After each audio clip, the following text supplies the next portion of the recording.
What's going on, summoners? Welcome back to another ProGuides video. I'm Kangas, and in this video I'm running you through all the changes from the new patch 11.17. This one's a pretty dense patch, not because of the number of changes, but because of the quality of them.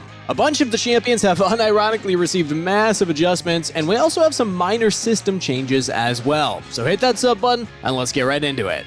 But of course, before we talk about the balance changes, we gotta cover the new skins. Now, we voted on some earlier this year, and Riot is finally introducing the Crime City Nightmare skins this patch. Akali, Shaco, Darius, Twisted Fate, and Xayah can be found in new attire in the shop. In addition, we also have Divine Phoenix Anivia, Graceful Phoenix Seraphine, and Brave Phoenix Xayah. Check them out because I think they look fantastic. But now, let's run through the balance changes. First up, we'll talk about system nerfs, as a few items were hit this patch. One of them being Divine Sunderer. This item has been far too strong following buffs earlier in the season, and plenty of power picks have been abusing this item, and many players as well as Riot have deemed it too powerful. So to address this, AD has been lowered from 40 to 35. Serpent's Fang has unsurprisingly also become a problem. With its cheap price point of 2,600 gold, it is a very easy purchase for AD assassins that want to snowball their lead or just hit an affordable power spike. Originally, it was introduced to combat shields and add depth to League's item system, but it was overtuned as a result of several buffs. So while it retains its price this patch, the lethality is down from 18 to 12. This will definitely weaken the massive 2-item power spike that AD assassins are able to hit, and instead encourages players to take a slightly delayed one with an item like Youmuu's Ghostblade. And then we have Wit's End, an item that's intended to be an adaptive purchase against magic damage. It's slightly too strong right now. Certain champions love to rush it, most notably marksmen like Ashe and Xshawn. This is one of the more interesting changes that we've seen in League's history, and Wit's End's on hit damage will no longer scale linearly. From levels 1 to 8, you deal 15 damage flat now. At level 9, you see a jump to 25, and it'll scale linearly until 80 damage. As a result, it's significantly weaker than it was in previous patches in the early to mid game. So while you still can build it early, you won't see nearly as much of a power spike as before. Next up, let's talk about system buffs. Hullbreaker is most certainly an upgrade from its predecessor, but it's still underperforming. This patch, the health is up from 300 to 400. The extra 100 health can easily be the difference between life and death, whether a player is committed to a 1v1 or trying to escape from an enemy team dogpiling onto them. But again, this item is mostly for split pushers, which is a pretty hard strategy to pull off, so if you want to learn how to do that, check out ProGuides.com. We got lots of coaches who'd love to help you out one-on-one, or we got courses by the best players like Doublelift and Aphromoo. Next up, Youmuu's Ghostblade also got buffed. While it previously held the place that Serpent's Fang currently holds, it received some changes this season that really hurt it. But to help it out this season, the price has been reduced from 3,000 to 2,900, and also it now includes 15 ability haste, so it's basically back to how it was before Season 11. But it wasn't just items, there was also a rune that got buffed: Fleet Footwork. The healing has been increased from 3 to 60 plus 30% bonus AD and 20% AP to the new 10 to 100 plus 40% AD and 30% AP. One trade-off, however, is that the minion modifier is being reduced from 100% to 20% for melee and from 20% to 10% for ranged. Ultimately, the rune ends up a bit weaker later into the laning phase, but comes back significantly stronger during teamfights. At early levels, and I mean that as in levels 1 and 2, the sustain is roughly the same, even if you choose to hit minions primarily. If you choose to use the rune when attacking champions, then yes, even early on, players will notice more healing than before. So that wraps up the systems. Now let's talk about champion changes, beginning with the top lane. Players have asked for Aurelia nerfs, and this patch Riot has delivered. Her statistics have been ridiculous, as she's held the highest top lane ban rate since her rework, and her win rates have been nothing short of impressive. To balance her, Q's healing has been reduced from 12 to 20% AD to 8 to 16% AD, and while that's not the biggest nerf, the loss of sustain as well as the nerf to Wit's End should do some extra damage to her. We don't really think this nerf is enough to move Aurelia out of the OP tier, so we'll leave her there for now and just watch how she performs this patch. But one of the biggest changes this patch was actually for Gangplank. Overall, this kind of feels like a buff, but technically he's just had his power adjusted. First, his passive bonus movement speed was lowered from 30% to 15 to 30% based on level, and also his Q now counts as a ranged basic attack. So that means that there's plenty of penalties that will now apply, but in spite of these small nerfs, his E actually received a huge buff. His powder keg now benefits from critical strike at 125% effectiveness. Straight up more damage, everybody. Also, here's a throwback, he has 5 barrels again. Rather than capping out at 3, the maximum is now 3 to 5 based on ability level. The recharge timer is longer now though, increased from 18 to 10 seconds to 18 to 14 seconds. But again, we still think that this is a buff, because being able to hold more barrels means that you don't have to worry nearly as much if you miss. So as a result, we moved him up to the B tier. Then we have Teemo. He's still weak in the higher elos, and I'm sorry if this buff frustrates you, but he needs it if he wants to break a 50% win rate. For some reason though, with this champ, it's just really tough to find that sweet spot. If he's overtuned, he'll be broken because he's an oppressive lane bully. But if he's too weak, he underperforms for the whole season. So his E received a slight buff this patch. The flat damage on hit is up from 11 to 55 to 14 to 58. 3 more damage per attack is pretty significant early on and continues to be relevant even into the mid game. If this damage leads to a bigger lead early on, then obviously Teemo either ends up with more gold himself or just puts his opponent even further behind. It's a small buff though, so we'll leave Teemo's placement untouched. One note is we've actually included Lilia in the top lane tier list this patch. She's been gaining popularity and is doing pretty well against certain matchups. Now that she's better suited for direct combat, Lilia is finding a lot more success than before fighting enemies head on. She's tentatively in the A tier for now, but it's worth noting that she ended with a 53% overall win rate last patch.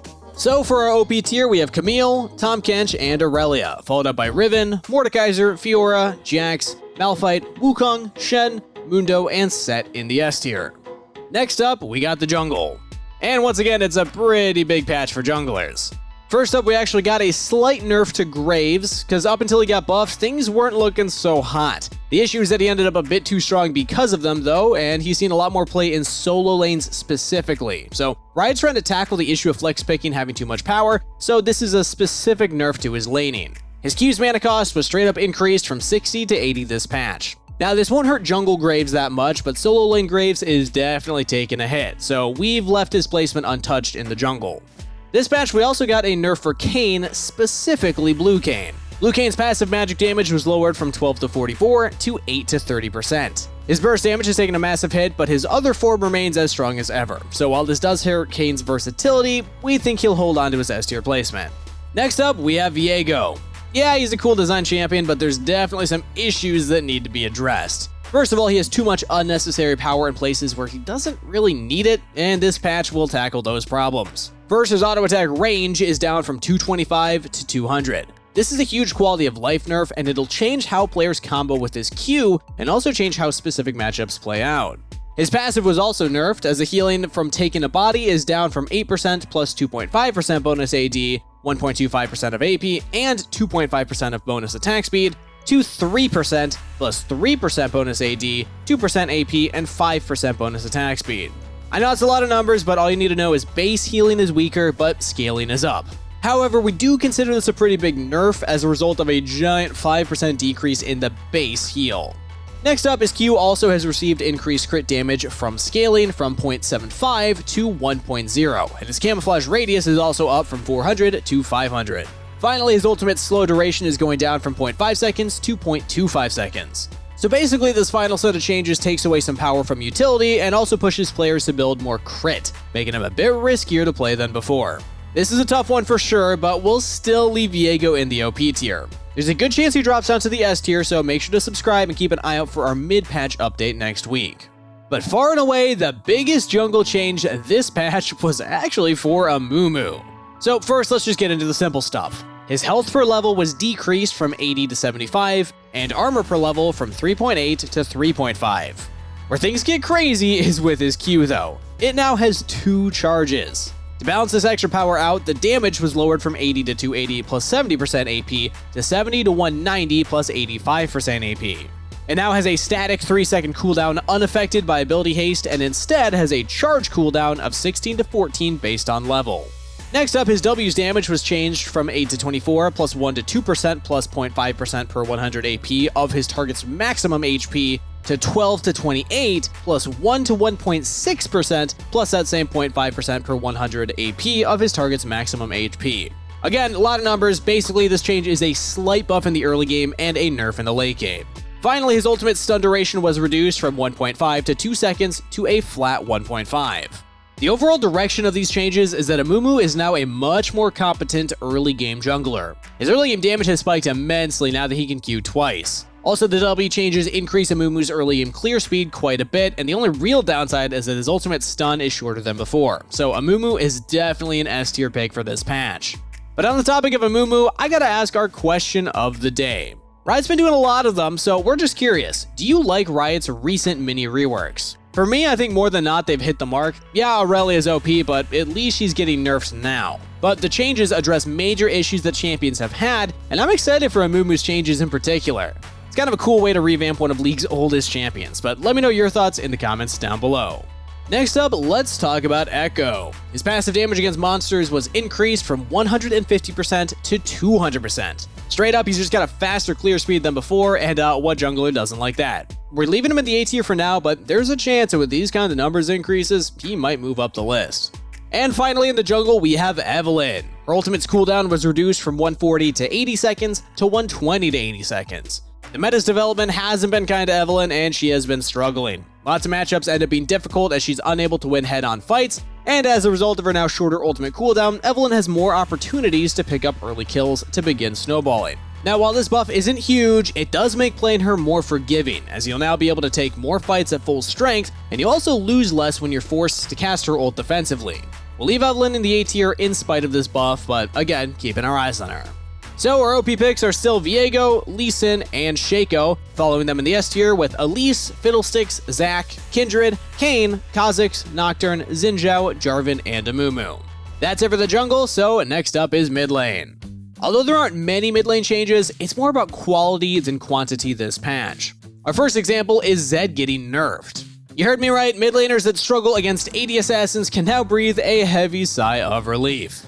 And while I did say that these were nerfs, they start with a buff to his Q's AD scaling. It's up from 1 to 1.1. But his E scaling is now down from 0.8 to 0.65, and his ultimate's cooldown is going up from 120 to 60 to 120 to 80.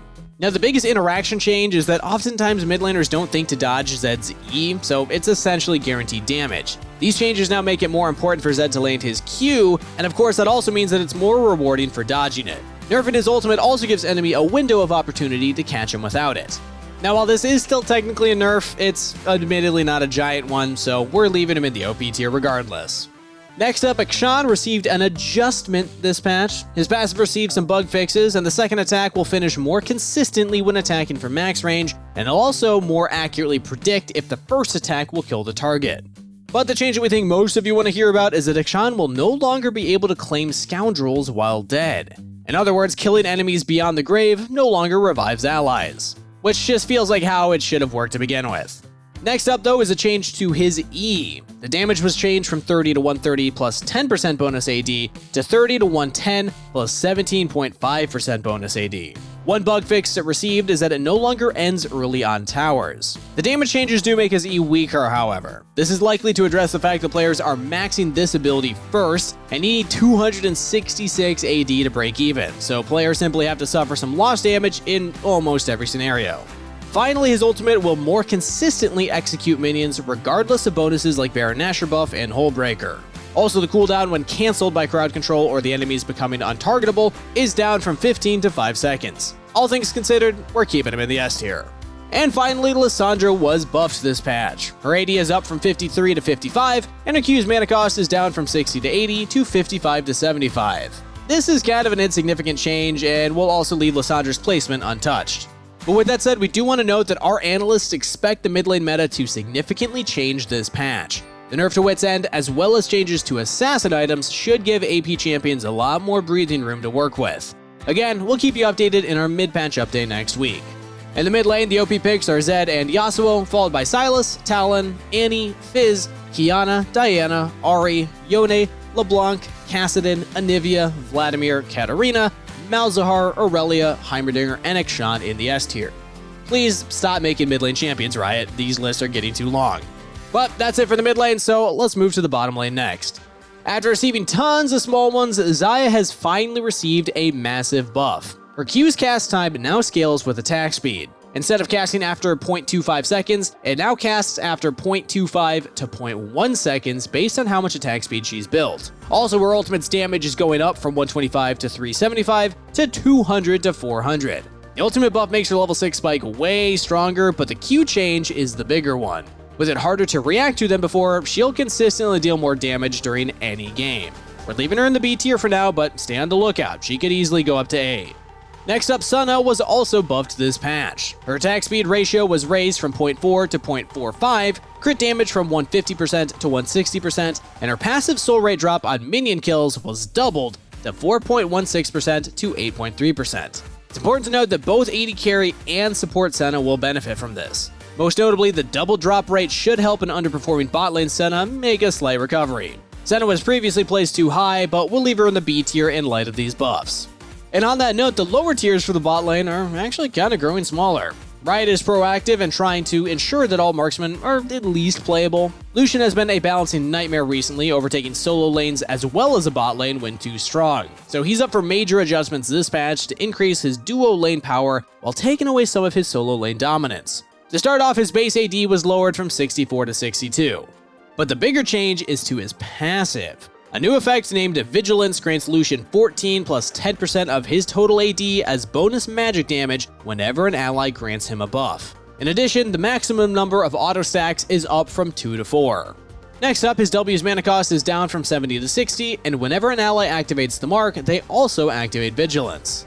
Finally, his ultimate's damage per shot was lowered from 20 to 60 plus 25% AD to 15 to 45 plus 25% AD. However, the number of shots will now scale with crit chance. Instead of firing 22 to 34, he'll fire 22 plus 25% of his critical strike chance. At his peak, this means that he fires 47 shots. This is a huge boost to Lucian's damage output at all stages of the game.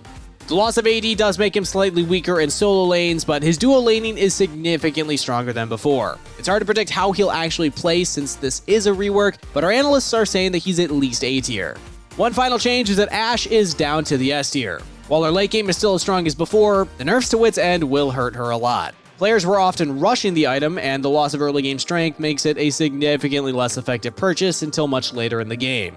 So with her down, Ziggs is back in the OP tier. He remains the AP king of the bot lane and also remains powerful in spite of previous nerfs. So our bot lane OP picks are Samira and Ziggs, with Ezreal, Vayne, Jhin, Tristana, Draven, Kog'Maw, and Ashe in the S tier. Finally, let's wrap up with supports. Leona was nerfed this patch as her W's bonus resistances were reduced from 20 to 45 to 15 to 40. A little squishier than before, players have a better chance of fighting her when she engages too aggressively. It always felt like she could get away with way too much, and this nerf should hopefully address that issue. While she was nerfed though, Leona will definitely remain a top tier pick still, so we're keeping her in the OP tier. But for Enchanter lovers, Nami was actually buffed. First, her health was increased from 475 to 490, and in addition, her W's mana cost was reduced from 70 to 130 to 70 to 110. This provides Nami with a bunch of extra health to work with, because not only does she have higher base health, but she'll also be able to use her W for sustain much more liberally because of the buff. Although it's close, we think Nami will remain in the A tier even after this. But something interesting with two buffs combined this patch, you gotta be on the lookout for Lucian-Nami duo lanes. They're both lane bullies, and with those Lucian buffs, these two can easily pick up early takedowns as a result of all the extra damage that Lucian received. So for supports, the OP picks are still Leona, Lulu, and Sona, with Blitzcrank, Thresh, Morgana, Nautilus, Maokai, Xayah, Suna, and Yuumi following closely behind. So that'll conclude our 11.17 patch rundown. Hope you enjoyed it. Let me know your thoughts in the comments down below, and also let me know your favorite change or one that you think Riot missed. We also got a link to join our Discord in the description down below, so make sure to check that out. That's it for today, so best of luck on the Rift, everybody. Stay hydrated, and I'll see you in the next one.